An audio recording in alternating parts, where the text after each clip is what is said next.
एक मुद्दे पे सोच अलग होने से आदर्श दुश्मन थोड़ी ना हो जाएगा। दीपक, पूछो पूछो। रुक जाइए भीम भैया।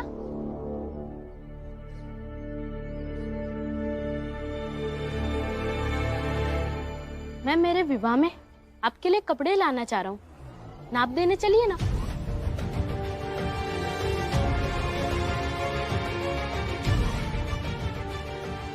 तुम इस सब में मत पड़ो दीपक, अपने बाबा को बात करने दो। भीमराव, दीपक तुमसे कुछ पूछ रहा है, जवाब दो। चलोगे नाप देने? अगर आपने मना किया ना तो समझ लूंगा कि आप बस कहते हैं कि वैचारिक मतभेद अपनी जगह और मन का भेद अपनी जगह होता है। भीम भैया, नाप देने चलिए ना। दीपक, मैं ना ही तुमसे कपड़े ले सकता हूँ और ना ही तुम्हारे विवाह में शामिल हो सकता हूँ।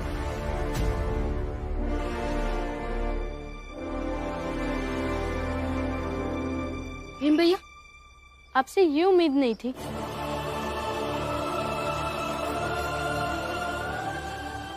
ठीक है, इसके लिए मुझे माफ कर दो, क्षमा कर दो। क्षमा? भीम भैया, आज समझ आ गया कि सब लोग ठीक कहते हैं। आप बस अपने लिए सोचते हैं, अपनी भावनाओं का ख्याल रखते हैं, अपने हिसाब से सही गलत सोचते हैं। मैंने बस आपकी एक बात नहीं मानी तो आपने मुझसे कपड़े लेने से इनकार कर दिया और मुझे दोषी बनाएंगे। क्या?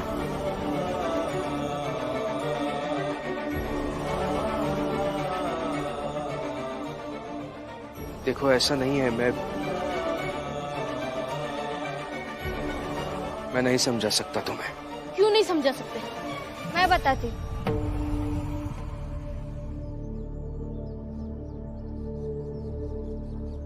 क्योंकि तुम इनके लिए बहुत खास हो और ये तुमसे बहस नहीं करना चाहते।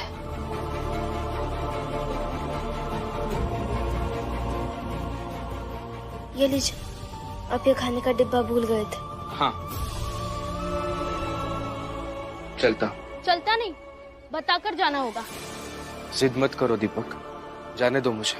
नहीं नहीं, बताकर जाना होगा। देखो दीपक, जिस चीज से हम असहमत हो उस चीज से जुड़ी हर बात से दूर रहना चाहिए। अब समझ गए? इसलिए ये विवाह की बात छोड़कर तुम चाहे जो कहो, मैं तुम्हारी हर बात मान लूंगा। बड़े लोग सिर्फ अपना फायदा निकालना जानते हैं। भीमराव तुम सबके लिए बड़ा है, और देखा जब उसे अपना नफा नहीं दिखा तो कैसे चुपचाप निकल लिया। बेटा, ये सब छोड़ो और अपने कपड़े सिलाने चलो मेरे साथ। क्या हुआ? बाहर भीम के साथ कुछ हुआ क्या? दीपक, अपने आई से पूछो कि ये कपड़े लेगी या नहीं, या भीम की तरह मना करेगी। हाँ, आप कपड़े लेंगी या नहीं? लूंगी ना, क्यों नहीं लूंगी? मेरे बेटे की शादी है तो खुशियाँ क्यों नहीं मनाऊंगी मैं? भीम भैया को समझना चाहिए ना, मैं उनसे प्यार करता हूँ। मेरी भावना समझे, ऐसे ही चले गए। दीपक, भीम है वो, और जीवन में जो जितना संतुलित होते हैं ना, वो उतने ही अनजाने में दूसरों को दुख पहुंचा देते हैं, जैसे आज तुम्हारे साथ हुआ। मगर भीम कभी गलत नहीं हो सकता है। बाकी जो मुझे उचित लगा मैंने किया, और जो उसे सही लगा उसने किया, बस, और कुछ नहीं। मगर मुझे बुरा लगा। कोई बात नहीं।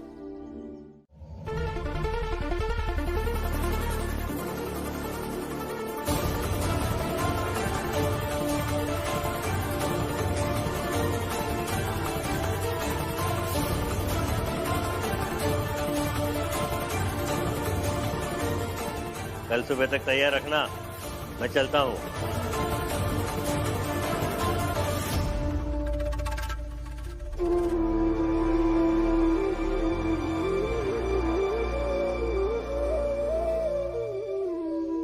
मैनेजर साहब, आपको ऐसे हाथ जोड़कर माफी नहीं मांगनी चाहिए थी। सब तुम्हारी वजह से। तुम मालिक से ऐसे बहस ना करते तो मुझसे ये नहीं करवाते। तुम्हें तो बड़ा मजा आया होगा ना अपने मैनेजर को ऐसे देख के। मजा नहीं सर, बिल्कुल भी नहीं। जाओ अपना काम करो।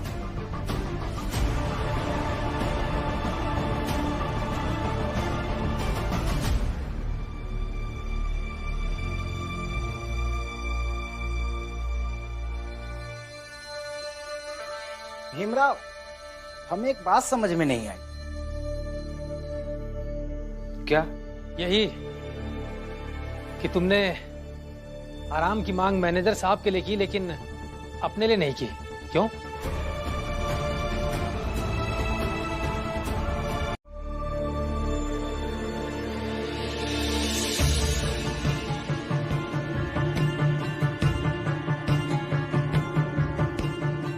बाबा अभी तक नहीं आए वो। हाँ, देर तो बहुत हो गई। पता नहीं कहाँ रह गया। अरे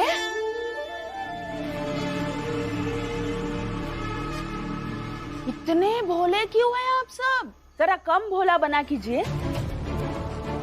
वहाँ बाहर सबको पता है ये सब क्या और क्यों हो रहा है, और यहाँ आप सब अंदाजा लगा रहे हैं। क्या हुआ? क्या पता है चाल वालों को? भीम अब तक इसलिए नहीं आया क्योंकि दीपक ने उसकी बात नहीं मानी, और अब वो अपनी नाराजगी जताकर दीपक पर दबाव डाल रहा है। जीजा भाई, मेरा बेटा ऐसा नहीं है, समझ गई ना? लेकिन बाहर तो सब लोग यही मान रहे हैं, दीपक भी, और सब लोग मान रहे हैं तो यही सच होगा, है ना?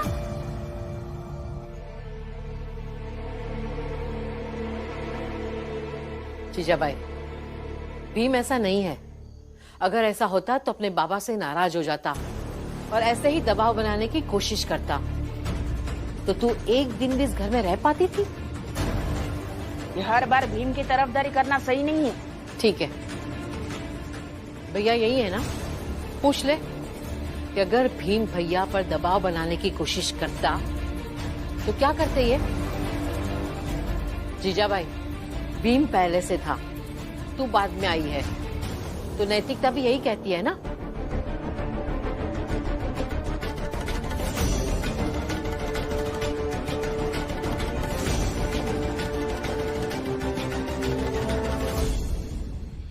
जीजाबाई, भैया जिस तरह यहाँ से चले गए उसका मतलब समझ में आ रहा है कि उनका जवाब क्या होगा। और दूसरी बात, तो इस घर में जिस तरह इज्जत से अच्छे से रह रही है ना, वो सिर्फ भीम के कारण, और आगे भी रहेगी वो भी सिर्फ भीम के कारण। इधर आओ।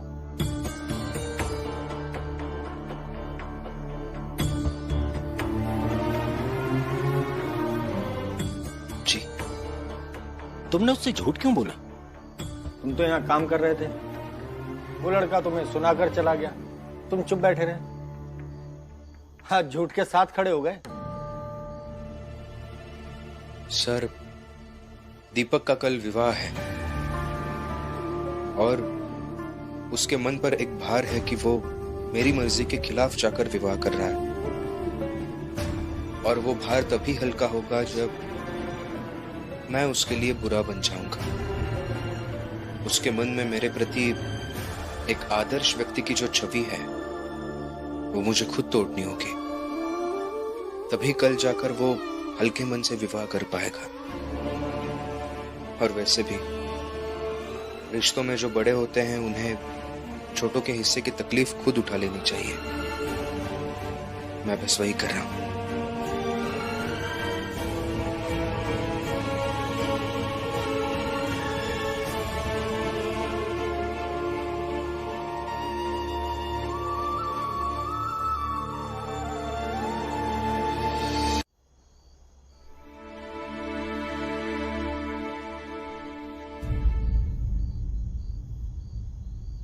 अब बिल्कुल वैसे ही है जैसे मैं आपको समझ चुकी हूँ।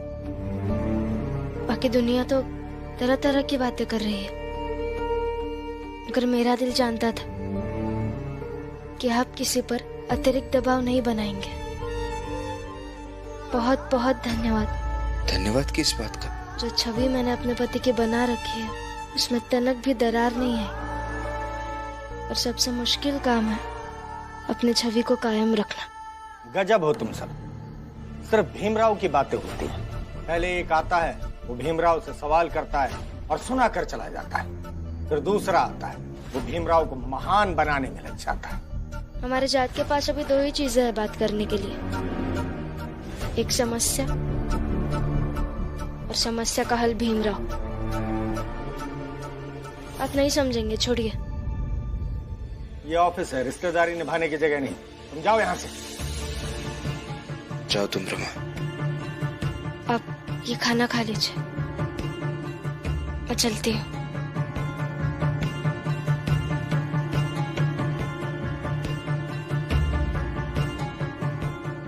भीमराव, शर्म नहीं आ रही? नहीं बैठकर खाओगे? जाओ बाहर जाकर खाकर आओ। सिर्फ रखूंगा। कुछ भी नहीं, मैंने अपनी आंखों से देखा है वहां जाके। दीपक का कल विवाह है और उसके मन पर एक भार है कि वो मेरी मर्जी के खिलाफ जाकर विवाह कर रहा है, और वो भार तभी हल्का होगा जब मैं उसके लिए बुरा बन जाऊंगा।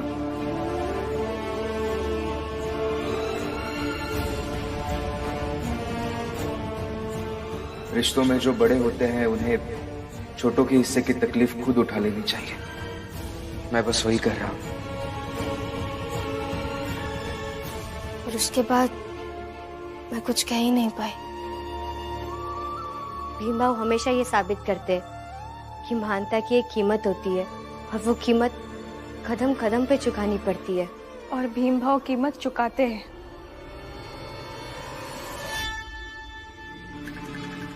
करो तुम तीनों महानता की जय जय, लेकिन सच तो वही है जो दीपक ने कहा है।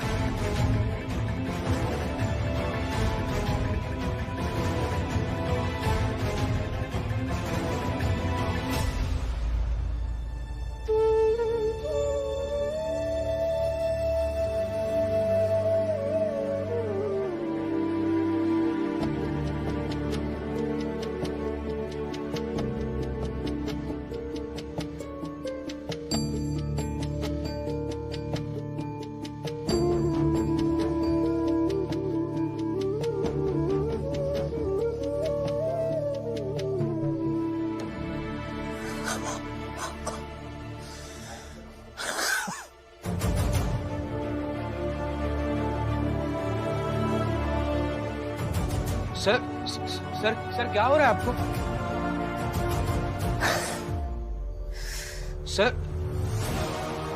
सर क्या हो रहा है आपको? छूना नहीं, ध्यान भ्रष्ट हो जाएगा, छूना मत। सर आप मेरा ये हाथ पकड़िए, बाहर चलिए, मैं आपको अस्पताल लेकर जाऊंगा। दूर हट जाओ, धर्म से बड़ी जान नहीं है। कैसी बात कर रहे हैं सर आप? जान से बढ़कर कुछ नहीं है। जान ही नहीं बचेगी तो धर्म का क्या करोगे? अगर इतनी सहायता करना चाहते हो तो बाहर जाओ, आवाज लगाओ, कोई हमारी जात का आएगा जो हमें हॉस्पिटल लेकर जाएगा। जी सर, मैं अभी देख कर आता हूँ। कोई है? कोई है क्या?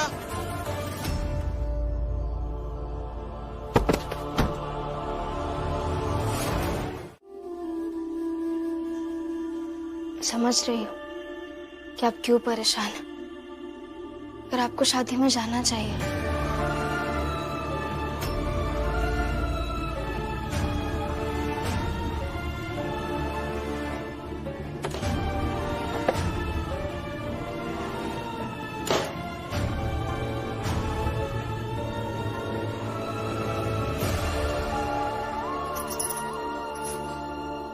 ये लीजिए, ये कोट पहन के जाइए। मैं इस शादी में तो जाऊंगा रमा, लेकिन ये मेरी वैचारिक हार है।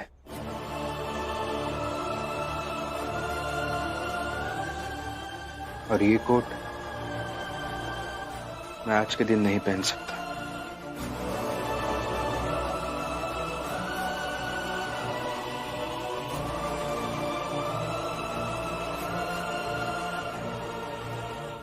हर बार जीत तो कहीं नहीं मिलती, ना ही युद्ध में और ना ही वैचारिक लड़ाई में।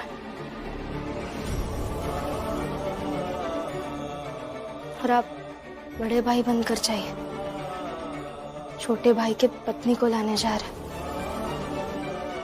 अंबेडकर गुरुजी ने एक बार कहा था कि जब तक अंतिम नतीजा निकल कर नहीं आता तब तक हार या जीत तय नहीं होती। मैं अभी दीपक को समझाने नहीं जाऊंगा, लेकिन आज तक उसे जो कुछ भी समझाया है उसके आधार पर यह उम्मीद जरूर करूंगा कि ये शादी दीपक ना करे। बाकी देखते हैं क्या होता है। उम्मीद करती हूँ कि सब अच्छा ही हो, और जब दीपक की शादी हो रही होगी तब आप कुछ मत बोलिएगा, चाहे आपको जितना भी बुरा लगे।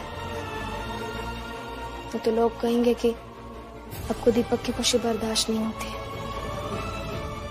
उसकी शादी तो हो जाएगी, लेकिन जीवन भर लोग आपको ताने देते रहेंगे।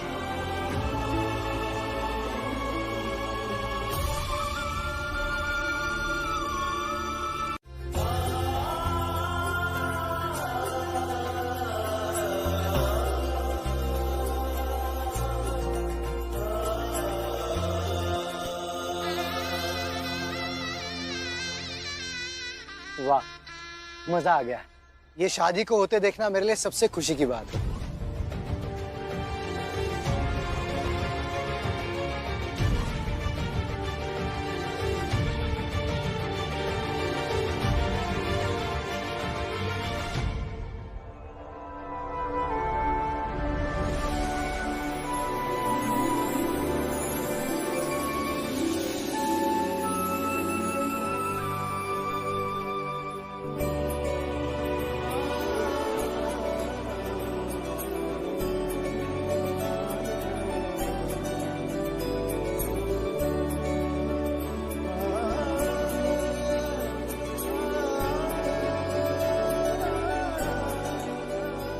रमा, कमला को स्वतंत्र होकर उड़ना पसंद है।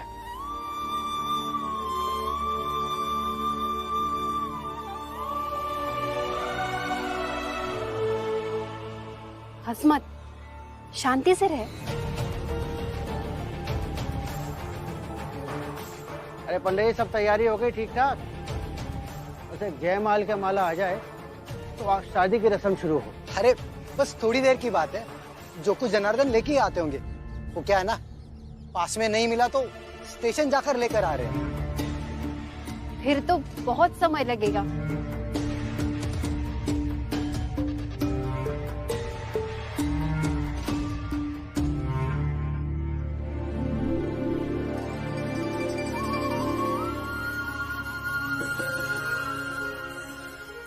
अरे कहाँ जा रही हो? बाबा, अभी समय है ना जयमाल आने में, तब तक खेल रही हूँ।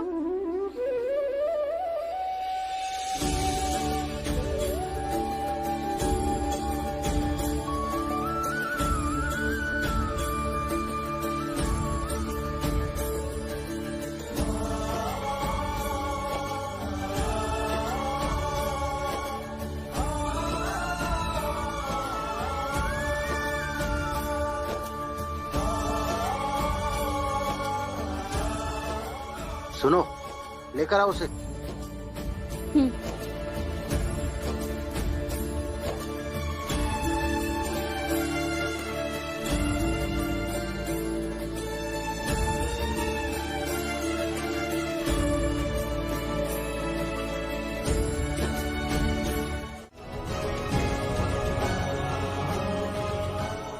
तक शांत रहा क्योंकि मजबूर था। अब नहीं, अब मैं बोलूंगा क्योंकि बात कमला के न्याय और दीपक के हितों की रक्षा करने की है।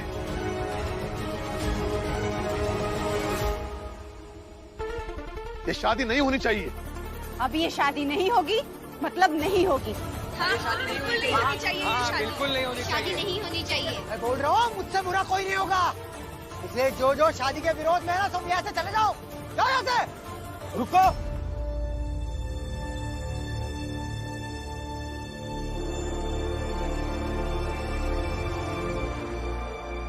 और अगर ये शादी हुई तो कल के अखबार में मैं छापूंगा कि आप सबने मिलकर जबरन ये शादी कराई है। फिर पूरा शहर आप पर थू थू करेगा।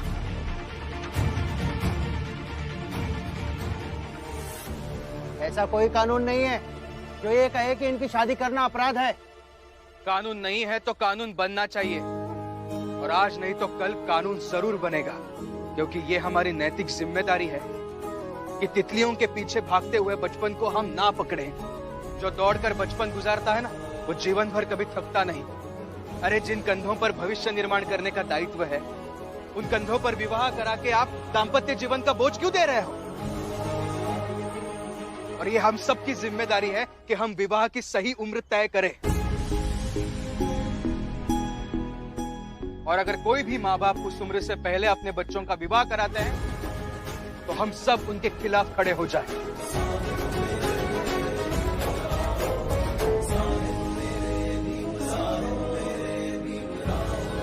पुरुषोत्तम, अगर कल शाम तक मेरे पैसे नहीं आए ना तो तेरे टुकड़े टुकड़े करके फेंक दूंगा, समझा? औकात है तो आ जाइएगा। ए शोभा, ढंग से बात कर मेरे पति से। आप ढंग से बात कीजिए शोभा काकी से।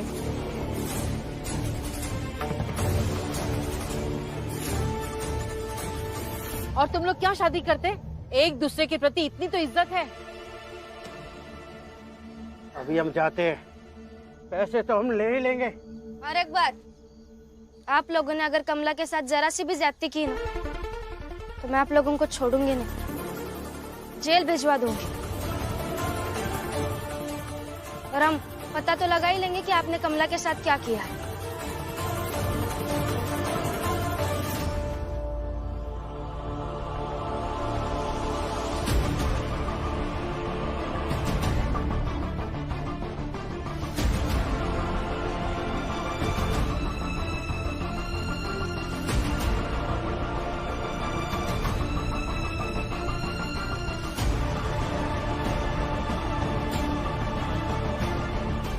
धन्यवाद भीम भैया, धन्यवाद रमाताई, और धन्यवाद जो जो इस शादी के खिलाफ थे।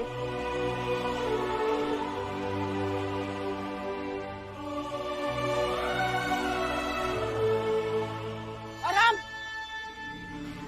हम इतना तैयार होके आए थे, हमारा क्या? अब हम ऐसे ही जाएंगे तो सबको पता चल जाएगा कि हम भीम से जुड़े किसी आदमी के शादी में गए थे। चलो भाइयों, हमें तो लगा था कि पुरुषोत्तम ताकत वाला है, लेकिन ये तो हम सब से भी कमजोर निकला।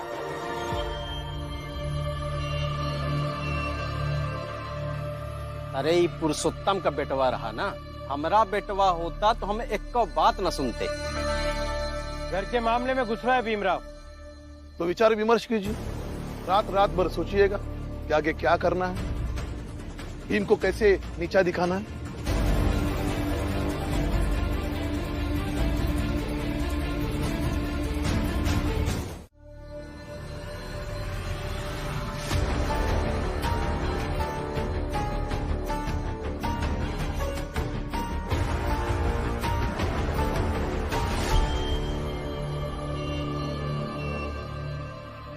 बाबा, मुझे नहीं करनी है ये शादी। अब तक शांत रहा क्योंकि मजबूर था, अब नहीं, अब मैं बोलूंगा क्योंकि बात कमला के न्याय और दीपक के हितों की रक्षा करने की है। ये शादी नहीं होनी चाहिए। ऐसे कैसे नहीं होनी चाहिए? अब ये शादी नहीं होगी, मतलब नहीं होगी। बिल्कुल नहीं होनी चाहिए ये शादी। बिल्कुल नहीं होनी शादी नहीं होनी चाहिए। पुरुषोत्तम, अगर कल शाम तक मेरे पैसे नहीं आए ना तो तेरे टुकड़े टुकड़े करके फेंक दूंगा, समझा? जिस मकसद से आया था वो पूरा नहीं हुआ। उस भीम ने पूरा पानी फेर दिया। जितना सोचा था उससे ज्यादा होशियार निकला भीम।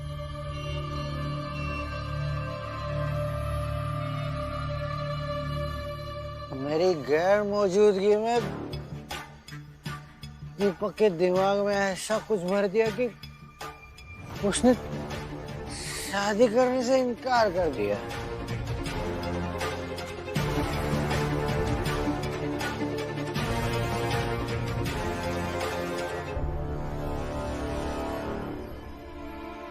अब मुझे जो कुछ करना है जल्दी करना होगा, नहीं तो वो कमला का बाप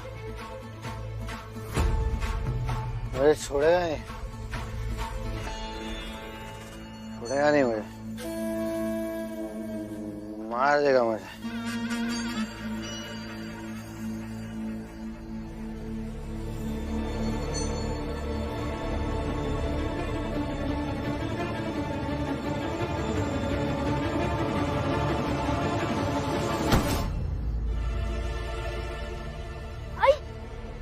लगता है ये बाबा है।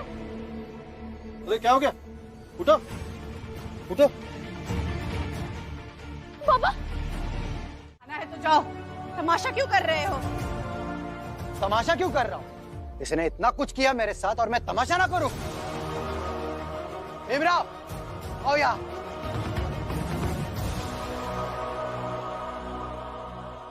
क्या हुआ? बहुत खुशी हो रही होगी ना तुम्हें? जैसा तुम चाहते थे वैसा ही हुआ। दीपक ने शादी करने से इनकार कर दिया और मुझे मजबूर कर दिया कि मैं घर छोड़ दूं। घर छोड़ दूं? मतलब अब घर छोड़कर जा रहे हैं? क्यों ऐसा कर रहे हैं पुरुषोत्तम काका? बहुत मुश्किल से घर बसा है आपका, ये सब मत कीजिए। हाँ, आप ऐसे घर छोड़कर मत जाइए। हितेश भाऊ, जोखू भाऊ, मनोहर भाऊ, देख रहे हो, नाटक देख रहे हो?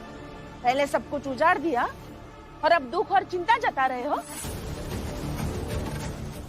जीजाबाई, ये कोई नई बात नहीं है, सालों से देखते आ रहे हैं, अब तो आदत सी पड़ गई है। काका, काका रुकिए, छोड़ो दीपक। काकी हाथ छोड़िए। नहीं रमा, जब तक वो आदमी यहाँ से बहुत दूर चला नहीं जाता तब तक हम हाथ नहीं छोड़ेंगे, नहीं तो तुम दोनों उन्हें ले आओगे। मगर आपके परिवार के लिए उनका रुकना जरूरी है काकी। हमारे लिए जरूरी क्या है, ये व्यक्तिगत बात है। रमा, भीम, तुम दोनों व्यक्तिगत बातों से बहुत ऊपर हो। तुम दोनों को पूरे समाज के बारे में सोचना है, इसलिए व्यक्तिगत क्या है ये हम देख लेंगे।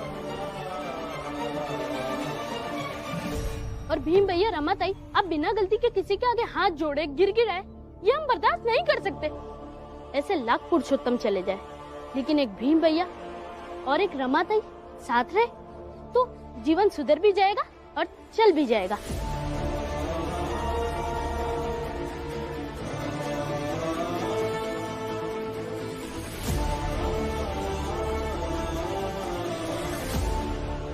लेकिन दीपक, परिवार जीवन का एक बहुत बड़ा और महत्वपूर्ण हिस्सा होता है, और अगर परिवार ही बिखर जाए तो वो पूरा जीवन प्रभावित कर देता है।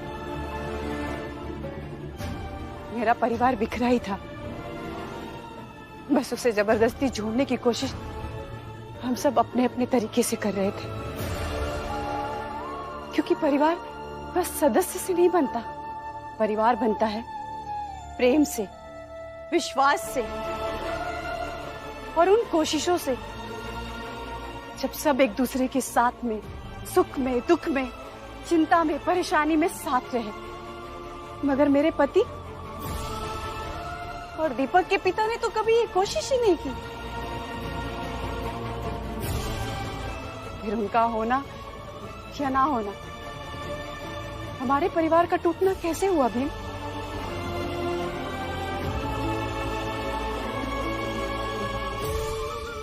मगर इतने दिन वो आपके साथ रहकर जा रहे, तो मुझे आपके लिए दुख हो रहा है। और दीपक, मुझे तुम्हारे लिए। जो लोग हमेशा दूसरों के दुख में साथ देने को तैयार हो, उसे कभी दुखी नहीं होना चाहिए रमा। भीम भैया, अब आप काम पर जाइए। मेरे बाबा होते तो मेरा जीवन खराब करते। आप काम पर जाइए ताकि हम सबके लिए साफ दिखाया गया रास्ता बना सको। हाँ भीम, तुम काम पर जाओ।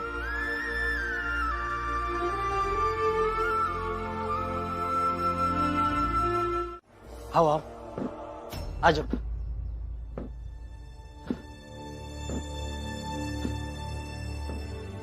नमस्ते। नमस्ते। वो हमने सुना है कि यहाँ काम करने के लिए कुछ लोगों की जरूरत है। सही सुना है। तो फिर हम सबको काम पर रख लीजिए। कल तक तो बहुत लोगों की जरूरत थी, मगर अब पूरी हो गई है। बस 2 जगह खाली है, हम सिर्फ 2 को ही काम पे रख सकते हैं।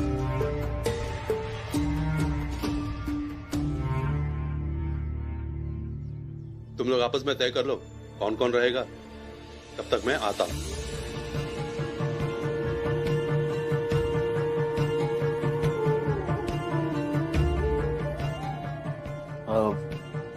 मैं और आनंद ये काम कर लेते हैं। नहीं बाला भैया, मुझे ऐसा लगता है कि करुणा भाभी और लक्ष्मी को यहाँ काम करना चाहिए। हम दूसरी जगह काम ढूंढ लेंगे ना। मगर फिर रमा। भैया आप संकोच मत कीजिए, करुणा दीदी और लक्ष्मी दीदी को ये काम करने दीजिए। मैं कहीं और ढूंढ लूंगी काम। नहीं रमा, तुम कर लो। नहीं दीदी, ये काम आप दोनों ही कीजिए। और वैसे भी मुझे अपने पति के लिए बीच बीच में जाना पड़ता है, तो ये काम छोड़कर जाना पड़ेगा। और ये काम स्थायी है, तो ये आप करेंगे तो ज्यादा अच्छा रहेगा। हाँ भाई, क्या तय हुआ? साहब वो ये दोनों यहाँ काम कर लेंगे, हम लोग कहीं और ढूंढ लेंगे। ठीक है, चलो। अच्छे से काम करना।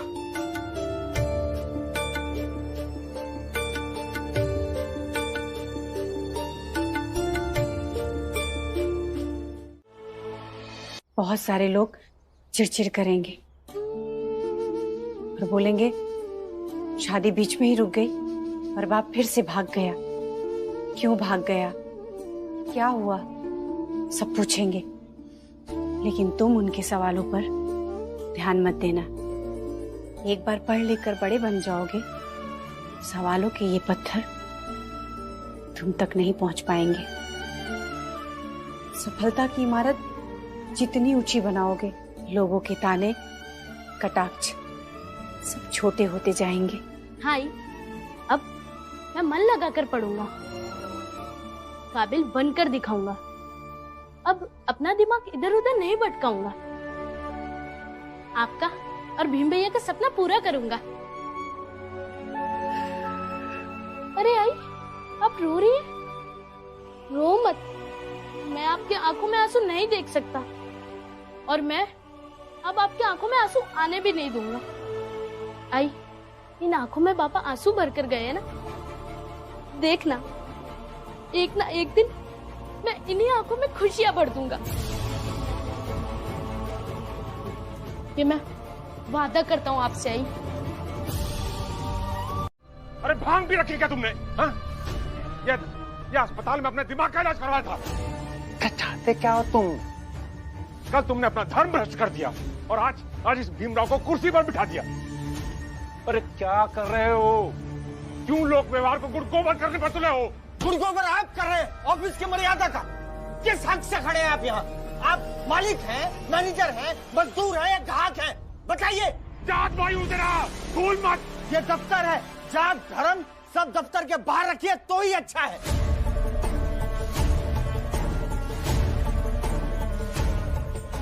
समझ गया, सब समझ गया मैं। ये भीमराव जरूर कोई काला जादू जानता है। जो भी इसके संपर्क में आता है ना, उसको पथ भ्रष्ट कर देता है। ये जैसे तू हो गया अभी। मेघनाथ जी, मैं जादू टोना पर यकीन नहीं करता।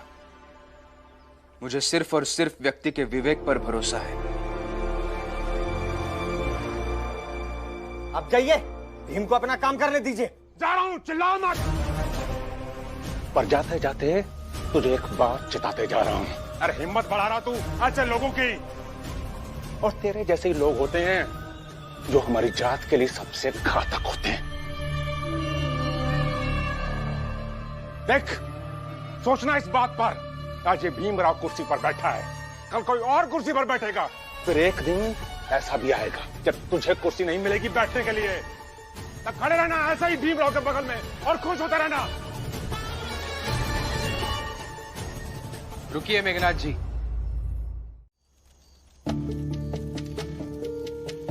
जोखू, जनार्दन, देखो दीपक यहाँ बैठकर खा रहा है। चलो चल के मजे लेते हैं।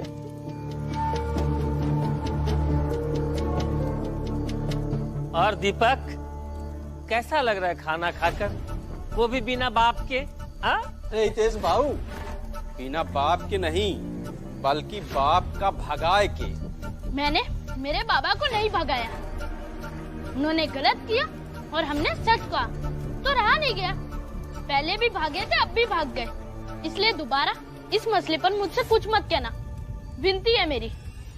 ठीक है, कुछ नहीं कहेंगे, लेकिन कम से कम इतना तो बता दे कि स्कूल में कौनो कुछ कहा नहीं कि दीपक शादी छोड़ के भाग गया है? और थोड़ी भी शर्म आई तो का कि नहीं? तो एक बात तो है, उस भीमराव की चेलागिरी में इस दीपक ने काम तो किया है नाटक वाला, और देखो मिल गई प्रसिद्धि। क्यों भाई दीपक?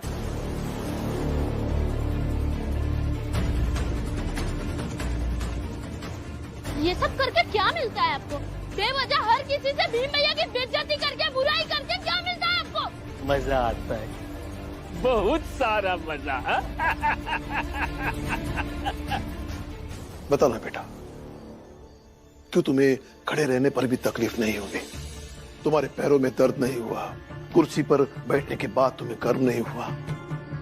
बाबा, मुझे लगता है कि इस सवाल पर मेरे जवाब से ज्यादा जरूरी यह है कि आप अपना दृष्टिकोण बताएं। क्योंकि जब तुम खड़े थे तो तुम सिर्फ अपने दोनों पैरों पर खड़े नहीं थे, बल्कि अपने जात के वर्तमान और कल को पैदा होने वाले उन सारे लोगों की उम्मीदों पर खड़े थे। और जहां एक साथ इतनी सारी उम्मीदें आती है ना, तब तकलीफ नहीं होती, पैरों में दर्द नहीं होता, ना ही थकान महसूस होती है। और जब तुम बैठे थे तो तुम्हें एक संतोष था, और ये संतोष तुम्हारा खुद का नहीं, बल्कि इस बात का था कि आने वाले कल में सबको अपना अपना हक मिल जाएगा। इस कल्पना को साकार करने का संतोष था। और जहां अब संतोष सबके खातिर हो, वहां घमंड नहीं, विनम्रता आ जाती है।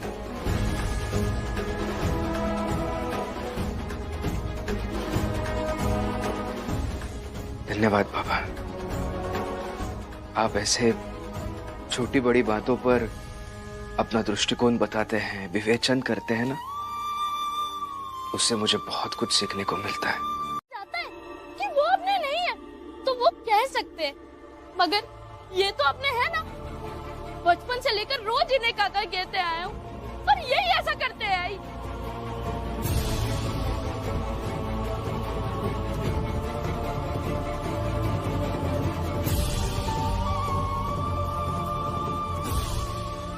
दीपक, उम्मीद तो उन लोगों से करनी चाहिए ना जो पक्षधर ना हो, लेकिन कम से कम निष्पक्ष हो। इन लोगों ने तो ठान ही लिया है, जो भी भीमराव से प्यार करेगा, भीमराव के साथ खड़ा हो जाएगा, वो सब गलत है ना? भीमराव, साथ में ये भी समझा दो कि ये जो नुकसान किया है, ये काम कोई महान काम नहीं है। समझाओ जरा अच्छे से इसे। हाँ, ये बात तो सही है दीपक। कोई भी व्यक्ति बहुत मुश्किल से पैसे जोड़ पाता है और अपना दुकान खड़ा करता है, वैसे ही इन्होंने भी किया है। तो तुमने जो ये नुकसान किया है वो एक तरह से अपराधी है, इसके लिए तुम्हें इनसे माफी मांगनी चाहिए। जा बेटा, भीम भैया कह रहे हैं ना, जा माफी मांग ले इनसे।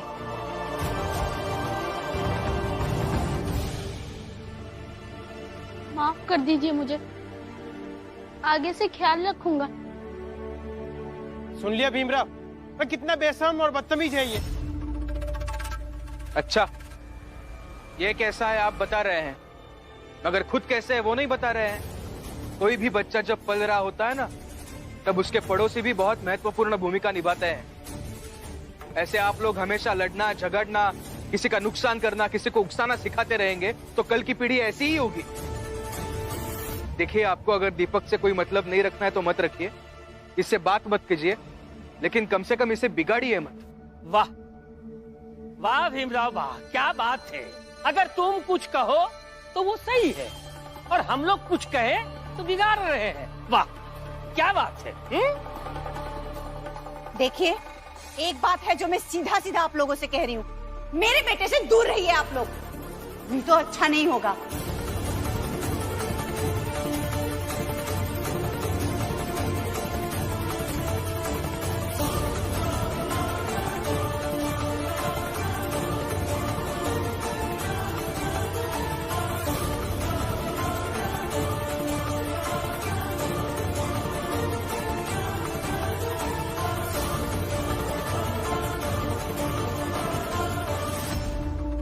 तुम तो आ गए।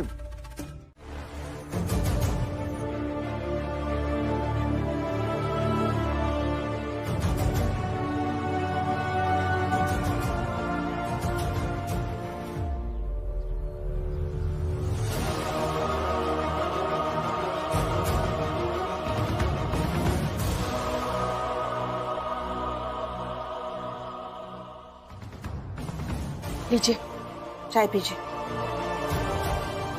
चाय पीजिए, पीजिए।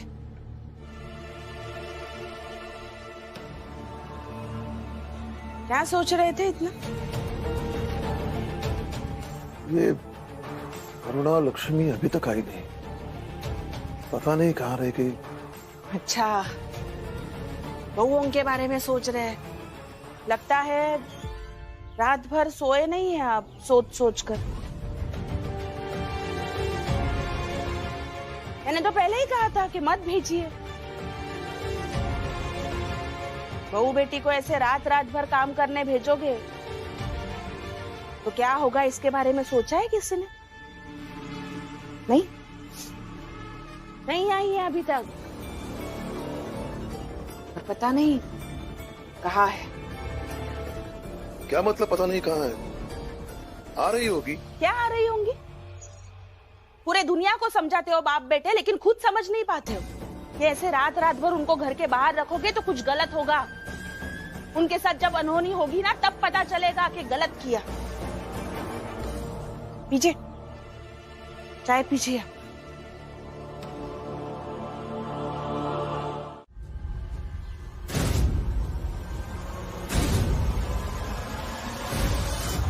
एक एक लाठी हमें भी दे दी जाए। हाँ, दीजिए लाठी। दे दो लाठियां।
भीमराव आओ।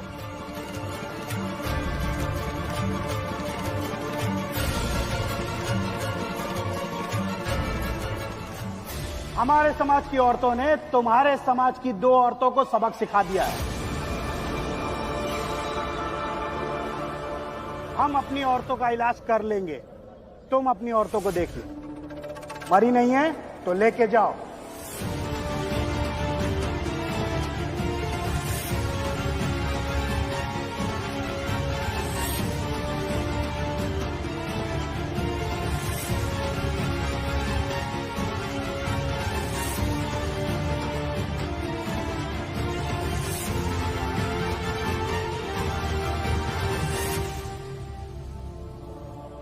उधर देखिए।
चाहे जो कीमत चुकानी पड़ेगी हम चुकाएंगे, लेकिन हम ये नहीं कहेंगे कि लक्ष्मी भाभी और करुणा भाभी ने गलत किया,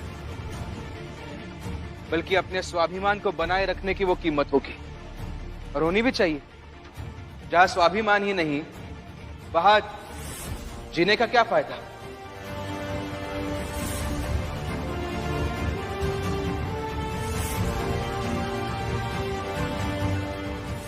तो इसलिए हम कीमत चुकाएंगे और हम तैयार रहेंगे आने वाली हर लड़ाई के लिए, हर संघर्ष के लिए। और वैसे भी हम हमेशा लड़ाइयां तो लड़ते ही रहते हैं। हमारी लड़ाइयों में कुछ और लड़ाइयां जुड़ जाएगी, उसमें क्या? लड़ाई? फिर से लड़ाई?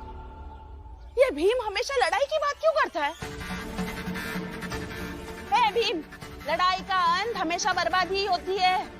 और तुम्हें लड़ना है ना तो तुम लड़ो, लड़ो लड़ो, अलग से घरदार लो और वहां जाके लड़ो। लेकिन तुम्हारा ये लड़ने का गुण इन सबको मत दो।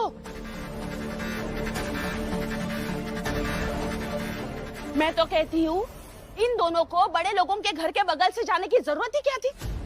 नहीं जाती वहां से तो नहीं आती है नौबत। अरे वाह जीजा भाई, तुम्हारे कहने पर लोग रास्ता बदल दे। जैसे गई वैसे गई, बात खत्म। तुम सब लोग डरो मत, जो होगा सो होगा, देखा जाएगा।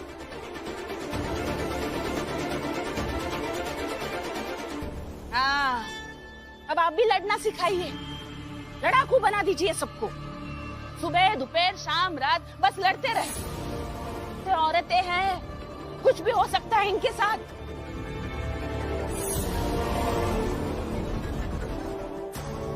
भाई डराइए मत, औरतें हैं तो क्या, आज तो हम जीत कर आए हैं ना, कम से कम आज तो हमें जीत की बधाई दीजिए। करुणा,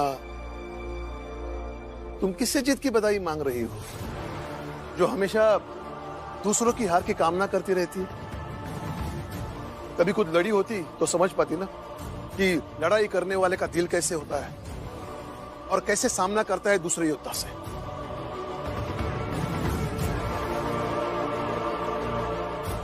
चलो जी जरा अंदर चलो। इन सब से तुम्हें क्या लेना देना है? हा? तुम्हें ना इन सब की शिकायत करो, मैं हर शिकायत का जवाब दूंगा। और फिर लड़ेंगे। चलो अंदर चलो। चलो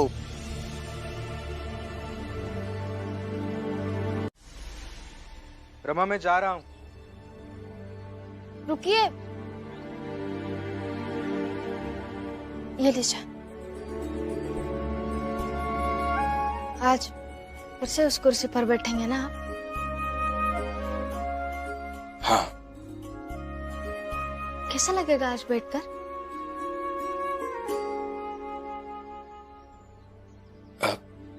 मतलब मैं समझा नहीं। मतलब कल के बैठने में और आज के बैठने में कुछ फर्क होगा क्या? पता नहीं रमा, वो तो बैठने के बाद ही पता चलेगा। लेकिन तुम ऐसा क्यों पूछ रही हो?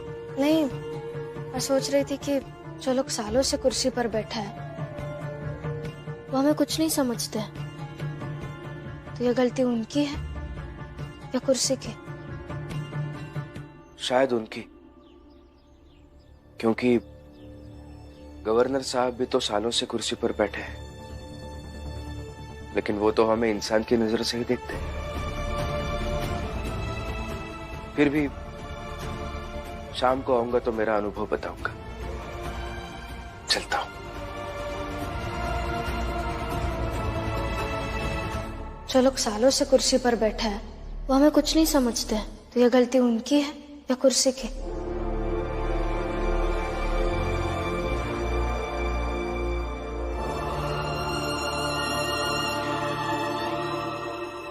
क्या हुआ? रमा, मैं चाहे जितनी बड़ी कुर्सी पर बैठूं, मैं वैसा ही रहूंगा जैसा अभी हूं।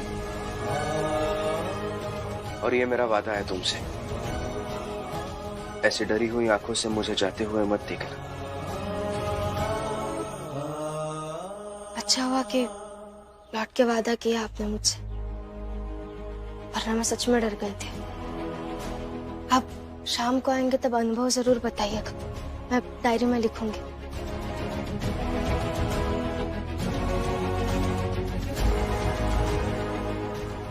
चलता हूं।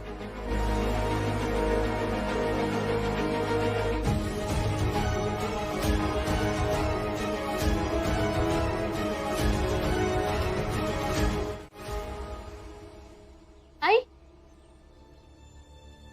क्या हुआ बेटा? आज मैं जा रहा हूँ, स्कूल बंद है तो देख कर आता हूँ। अरे कहाँ और क्यों? आई, सुना है कि दफ्तर में भीम भैया को अब कुर्सी मिलती है बैठने के लिए, उसी को देख कर आता हूँ। अरे भीम भैया को उनके लगन और उनके मेहनत से वो कुर्सी मिली है, उसमें तू क्या देखेगा?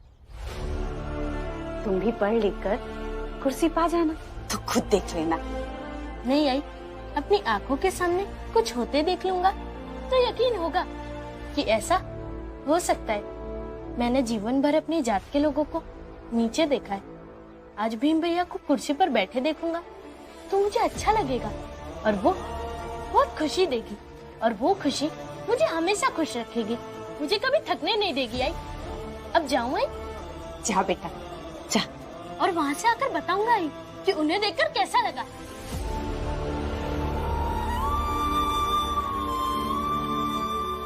दीपक सच में बड़ा हो गया, बस ये अपने भीम भैया जैसा बन जाए।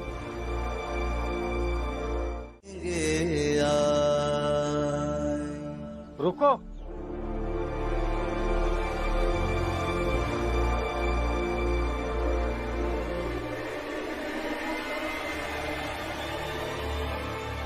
भीमराव, पत्रकारिता से जुड़ा हूं तो समझता हूं चौखट मर्यादा निर्धारित करती है, और आज अगर इस मर्यादा को नहीं माना तो कभी खुद से नजरें नहीं मिला पाऊंगा।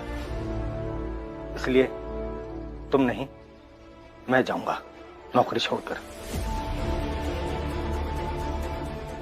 मगर सर, जाने दो, मुझे नौकरी मिल जाएगी, मगर तुम्हारे लिए मुश्किल होगी, क्योंकि मैं जानता हूं ना, मेरी तरह के लोग बाहर भरे पड़े हैं।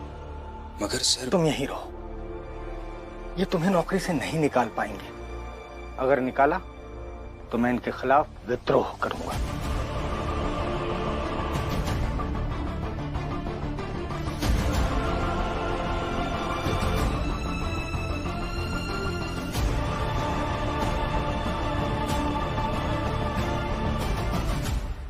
चलता हूं सर, धन्यवाद।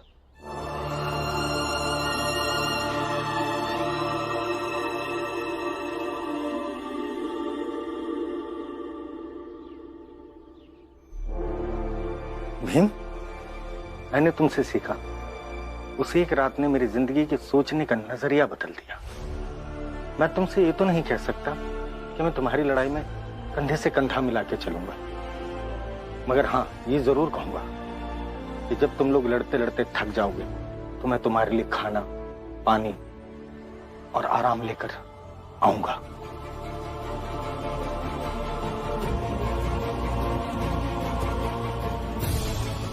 अब चलता हूं, अपना ख्याल रखना। सर, सर रुकिए।